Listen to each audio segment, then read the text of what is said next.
image online earlier, and normally I just scroll past political stuff now. Because honestly, everybody's screaming these days. But this one made me stop for a second. Because it was basically saying that while ordinary people are busy fighting each other, left versus right, the people at the top are probably loving it. And the more I sat there and thinking about it, the more I kind of thought, yeah, maybe there's some truth to that. Because let's be real for a minute. Most ordinary people are dealing with the same crap right now. People are stressed. Everything's expensive. People are worried about where they're going to get their next money from. People are mentally burned out. People are trying to hold on to relationships together, trying to raise kids, trying not to lose their minds every time they open their social media. But somehow we've reached this point where everybody's at each other's throats constantly. And social media definitely made it worse because outrage is profitable. That's the truth. Calm conversations never go viral. Anger does though. Fear does. Division does. You can literally watch it happening online every single day.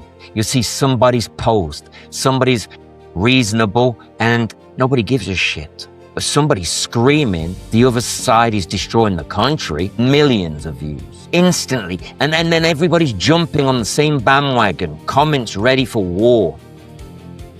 And honestly, I think people are addicted to it now. Politics actually became entertainment. People support politicians now like they do their own sports teams. Doesn't even matter what happens anymore.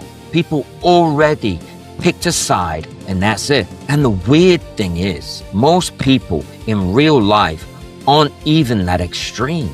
Most people are actually pretty reasonable when you sit down and talk with them face to face. Most people want the same things: a decent life, peace, stability, a future. That's it. But online, everything becomes us versus them. And once people get trapped in tribes, they stop listening. And that's when conversations die. And another thing that's been bothering me lately, the people who are supposed to represent us, well, most ordinary folk anyway, you just can't reach them. Think about it. Your congressman, your senator, the people supposedly representing your voice. Most people will never speak to them in their whole entire lives. You get assistants, automated responses, voicemail systems, staffers, and look, let's understand this. People are busy. That's the reality.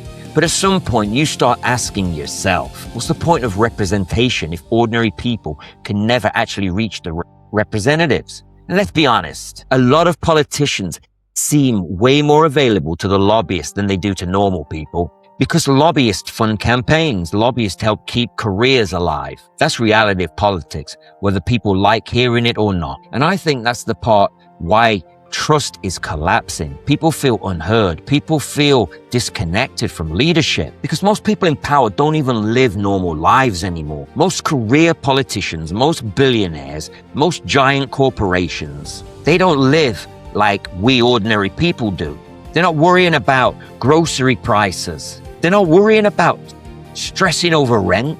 They're not wondering if there's ever an emergency in the house that it's just going to financially wipe them out. That's a complete different reality for them. And honestly, I think most ordinary people actually agree on more than they actually realize. Most people know something feels off. Most people know social media is actually unhealthy. Most people know life's getting harder financially.